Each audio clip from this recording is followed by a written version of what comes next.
কি অবস্থা বন্ধুরা, ডুয়েট ভিডিও করার কথা ভাবছেন কিন্তু কিভাবে করবেন সেটাই জানেন না, কিভাবে ডুয়েট ভিডিও এডিটিং করবেন সেটাও জানেন না। আজকে কিন্তু আমার মোবাইল স্ক্রিন শেয়ার করে ইনশট দিয়ে, কারণ ইনশট অ্যাপসটাই কিন্তু বর্তমানে ওয়াটারমার্ক ছাড়া খুব সহজে এডিটিং করা যায়, আর বাংলাদেশ সহ ইন্ডিয়া সহ সব জায়গাতেই ইনশট অ্যাপসটা কিন্তু সাপোর্ট করে, বা এটা কিন্তু কোনো জায়গাতে ব্যান নাই। তো সেক্ষেত্রে আপনারা ইনশট দিয়ে কিন্তু খুব সহজেই এডিটিং করতে পারবেন। আজকে কিন্তু আমার মোবাইল স্ক্রিন শেয়ার করে আপনাদেরকে দেখাবো কিভাবে ডুয়েট ভিডিও এডিটিং করতে হয় প্রফেশনাল ভাবে। তো চলুন ভিডিওটা শুরু করি।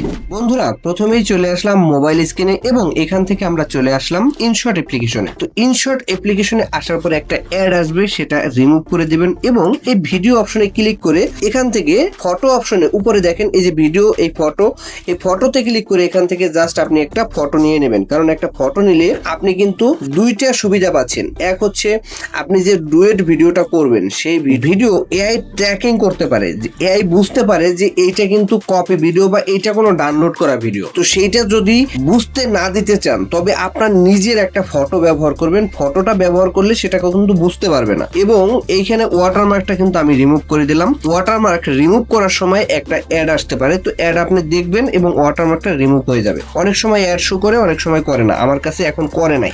এখন এই যে নিচে যে ফটোটা ধরলাম, ফটোটা একটু বড় করে নেবেন, মানে 30 সেকেন্ড 40 সেকেন্ড আপনার ভিডিওটা যতটুকু ঠিক ততটুকু একটু বড় করে নেবেন। এবার এই যে উপরে দেখেন পিপ অপশনটাতে ক্লিক করবেন। এখান থেকে কিন্তু আপনার ভিডিও নেয়ার পালা। আপনি কোন ভিডিওটা করছেন এবং কোন ভিডিওটার সাথে ডুয়েট করবেন সেই ভিডিওটা এখান থেকে বেছে নেবেন। এখান থেকে কিন্তু আমি এই ভিডিওটার সাথে ডুয়েট করব, তো এই ভিডিওটা নিলাম এবং এই ভিডিওটাতে যে সাউন্ড রয়েছে, ভলিউম রয়েছে, ভলিউমটা আমি একদম 0 করে দেবো, কারণ অরিজিনাল সাউন্ড আমি রাখতে পারবো না, রাখা যাবে না। এবার একটু ডান পাশে টানলে দেখেন এই যে ক্রপ লেখা আছে, এই ক্রপের উপরে আপনি ক্লিক করবেন। ক্রপের উপরে ক্লিক করার পরে এখান থেকে যদি চান আপনি 4:5 এই অপশনটা ক্লিক করতে পারেন। কারণ এটা কিন্তু খুব কার্যকর বা এটা ভালো একটা কাজ করে, বা এতটুকু হলেই দরকার। এই যে আমি এতটুকু কাইটে নিলাম, এরপরে আমি এটা জাস্ট আমি জুম করে বড় করে দেবো। এই যে বড় করলাম। এবার আমি এটাকে ঠেলে উপরে উঠে যাবো। এই দেখেন উপরে তুলে দিলাম। আমার কিন্তু একদম মিডল পয়েন্টে রাখতে হবে। উপরে আমি মিডল পয়েন্টে রাখলাম। এবার এইটার কিন্তু কাজ শেষ। এই যে উপরে যে লেয়ারটা আমি অ্যাড করছি এটার কাজ কিন্তু টোটালি শেষ। এবার আপনাকে কিন্তু আবার ওই যে পিপ অপশনটা আছে, পিপ অপশনটা খুঁজতে হবে। পিপ অপশনটা পেতে আপনি এই যে নিচে দেখেন টিক চিহ্নতে ক্লিক করে দেবেন, এটা সরে যাবে। এবার আবার দেখেন এই যে পিপ অপশন চলে আসছে, আবারও কিন্তু আমি পিপ অপশনে ক্লিক করে দিলাম। এবার এখান থেকে পিপ প্লাস এখানে ক্লিক করলাম। এখানে ক্লিক করে নেক্সট যে ভিডিওটা আমি ওইখানে ব্যবহার করব সেই ভিডিওটা নিতে হবে। তো আমি এই ভিডিওটাই ব্যবহার করব। তো এটাকে কিন্তু আমি এখানে টেনে নিলাম। এবার এটাকে আমি জুম করব। দেখেন এটা কিন্তু আমার জুম হয়ে গেছে। এবার জাস্ট এটাকে আমি ধরে একদম লেয়ারের নিচে নামাই দিলাম। দেখেন একদম কিন্তু আমার পারফেক্ট ভাবে বসে গেছে। বেশি নিচে নামানো যাবে না, বেশি নিচে নামলে কিন্তু আবার তখন খারাপ দেখা যাবে। তো সেই জন্য বেশি নিচে নামানো যাবে না। আপনার ফেসটা কমপক্ষে হইলেও যেন স্ক্রিনের 30% জায়গা দখল করে, এর কম হলে কিন্তু সমস্যা হতে পারে। তো এবার আমি যে আমার ভিডিওটা অ্যাড করছি, তো এই ভিডিওটার মিউজিকটা দেখতে হবে এক্স্যাক্টলি আমার সাউন্ড কোন জায়গা থেকে শুরু হয়েছে। তো আমার কিন্তু সাউন্ড প্রায় খুব কাছাকাছি থেকে শুরু হয়ে গেছে। তো আমার বেশি ডিলিট করতে হবে না, হালকা একটু কাইটা দিলেই হবে। এতটুকুই আমি জাস্ট কাটবো।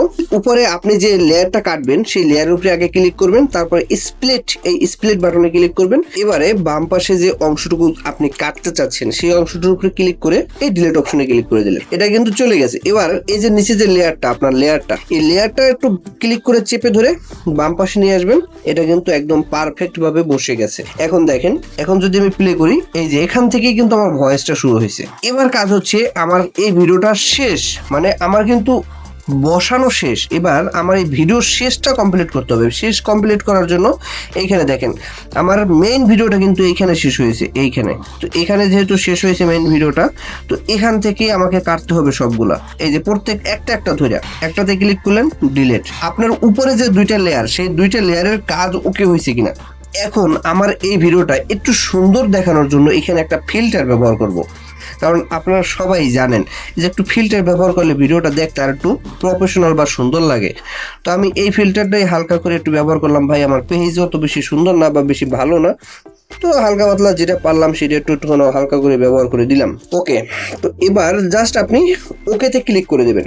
এবার দুইটা লেয়ার কিন্তু একত্রিত হয়ে গেছে। দুইটা লেয়ার উপরের দুইটা লেয়ার আপনি যে ছবিটা ব্যবহার করছেন প্রথম, সেই ছবিটার সাথে কিন্তু একত্রিত হয়ে গেছে। এবার আপনার এক্স্যাক্টলি কতটুকু ভিডিওটা দরকার সেইটুকু রেখে বাকিটুকু আপনার কেটে ফেলে দিতে হবে।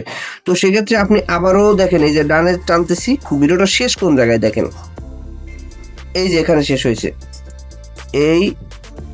এখানে শেষ হয়েছে। এখানে যেহেতু শেষ হয়েছে, তো আমার এর পরে যে অংশটুকু রয়েছে সেটুকুর দরকার নাই। তো সেক্ষেত্রে আমরা এই যে দেখেন আবারও স্প্লিট, এই স্প্লিট বাটনে ক্লিক করলাম। এবার রাইট সাইডে ক্লিক করে রাইট সাইডে মার্ক করতে হবে, রাইট সাইড মার্ক করে আপনি জাস্ট ডিলিট করে দিলেন। আমার কিন্তু ভিডিওটা ওকে। এবার এই ভিডিওটাকে আরেকটু প্রফেশনাল করার জন্য এইখানে আপনি কি করবেন, এখানে একটা ব্যাকগ্রাউন্ড মিউজিক অ্যাড করতে পারেন, যদি আপনার কাছে প্রফেশনাল ব্যাকগ্রাউন্ড মিউজিক থাকে তবে। আর যদি না থাকে তবে ভাই অ্যাড করার কোনো প্রয়োজন নাই। আমার কাছে ব্যাকগ্রাউন্ড মিউজিক রয়েছে প্রফেশনাল এবং কপিরাইট ছাড়া ব্যাকগ্রাউন্ড মিউজিক রয়েছে। তো আমি কিন্তু সেই ব্যাকগ্রাউন্ড মিউজিকটা জাস্ট এখান থেকে অ্যাড করে দেব। মিউজিকটা খুঁজতেছি, তো জাস্ট আমি এটাই অ্যাড করে দিলাম ভাই, বেশি দেখাদেখি করে লাভ নাই। তো এটা অ্যাড করে দিয়ে বাকিটুকু আমি এখান থেকে ডিলিট করে দিলাম। আমার ব্যাকগ্রাউন্ড মিউজিকও অ্যাড হয়ে গেছে, আমার ভিডিও অ্যাড হয়ে গেছে। এবার আরেকটা কাজ হচ্ছে, আপনার যে ব্যাকগ্রাউন্ড মিউজিকটা আপনি যে অ্যাড করছেন, এই মিউজিকটার সাউন্ড একটু কমাই দেবেন, কারণ আপনার রিয়েল সাউন্ডটা যেন সব সময় বেশি থাকে। আপনার রিয়েল সাউন্ড যদি বেশি না থাকে তবে কিন্তু ভিডিও দেখে মানুষের মজা পাবে না। তো আপনি যে রিয়েল ব্যাকগ্রাউন্ড মিউজিকটা অ্যাড করবেন সেটা 30% বা 30%-এর আশেপাশে রাখলে সব থেকে ভালো। এবারে আপনি যে ভিডিওটা অ্যাড করছেন, আপনার নিজের যে ভিডিওটা, সেই ভিডিওটার সাউন্ডটা একটু যদি বাড়াই দেন তাহলে সেটা আর একটু বেশি ভালো হবে। যেমন আমার মিউজিক কিন্তু অ্যাড করা শেষ। এবার হচ্ছে আমার নিজের ভলিউমটা হালকা একটু বাড়াই দেবো, দাঁড়ান দেখছি। তো এখান থেকে হচ্ছে পিপ অপশনে যাইতে হবে, পিপে গেলাম। তো এখান থেকে হচ্ছে জাস্ট আমার নিজের যে ভিডিওটা, এই ভিডিওটাতে ক্লিক করলাম, এটার সাউন্ড হালকা একটু বাড়াই দেবো। তো এখান থেকে 150 করে দেবো আমি, 150। তো ওকে, আমার কিন্তু ভিডিওর কাজ A to Z কমপ্লিট। আপনারা দেখতে পাচ্ছেন এই প্রথম থেকে ভিডিওটা আমি জাস্ট আপনাদেরকে প্লে করে দেখাচ্ছি। দেখেন একদম প্রথম থেকে কিন্তু আমার ভিডিওতে কথা বলা শুরু হয়ে গেছে, উপরে ভিডিওটা চলতেছে, নিচে আমার ভিডিওটা চলতেছে, একদম পারফেক্টভাবে কিন্তু এই ভিডিওটা আমার ওকে হয়ে গেছে। আপনারাও সেম টু সেম ভাবে এইভাবে ভিডিওগুলো এডিট করবেন। আর একটা জিনিস পারেন, সেটা হচ্ছে আপনার যে ভিডিওটা রয়েছে, আপনার নিজের যে ভিডিওটা রয়েছে, সেই ভিডিওটার যদি একটু নয়েজ ক্যান্সেলেশন করেন তাহলে সেটা আরও একটু বেটার হবে, সাউন্ডটা আর একটু ক্লিয়ার হবে। নয়েজ ক্যান্সেলেশন মোডটা কোথায়, দাঁড়ান আমি আপনাদেরকে দেখাচ্ছি।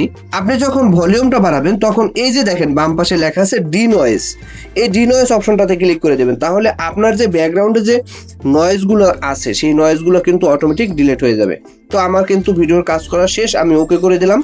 এবার হচ্ছে এই ভিডিওটা সেভ করার পালা। তো সেভ করার জন্য আপনি এই যে উপরে এক্সপোর্টে ক্লিক করবেন। এই 1080p আছে, 1080p মোর দেন এনাফ, কিন্তু এই যে 30 fps আছে, 30 fpsটা আপনি 60 করে দেবেন। 60 করে দিলে কিন্তু আপনার লাভবান বেশি, কারণ তখন ফ্রেম রেট যদি বেশি হয় তখন আপনার ভিডিওটা আরও স্পষ্ট দেখা যাবে। এই ভিডিওটা টোটাল এমবি আসছে 130 MB। তো আমি ভিডিওটা জাস্ট এখান থেকে এক্সপোর্টের চাপ দিয়ে দিলাম। তো আমার ভিডিওটা এক্সপোর্ট হচ্ছে। বন্ধুরা কেমন লাগলো কমেন্ট করে জানাবেন। আর এইভাবে যদি ভিডিও এডিট করেন তাহলে কিন্তু কপিরাইট আসার চান্স 99% কম। বন্ধুরা ভিডিওটা কেমন লাগলো কমেন্ট বক্সে জানাবেন। আপনি যদি আমার চ্যানেলের নতুন দর্শক হয়ে থাকেন প্লিজ চ্যানেলটি সাবস্ক্রাইব করে রাখুন, কারণ পরবর্তী ভিডিওটা হয়তো আপনার এর থেকেও বেশি কাজে আসতে পারে। আর ভিডিওটি যদি মনে হয় যে না এখান থেকে কিছু শেখা যায়, তবে আপনার বন্ধুদের কাছে শেয়ার করুন, তারাও হয়তো ভিডিওটা দেখে কিছু শিখতে পারবে। তো দেখা হচ্ছে নতুন অন্য কোনো ভিডিওতে, ততক্ষণের জন্য ভালো থাকবেন, সুস্থ থাকবেন, বাই বাই।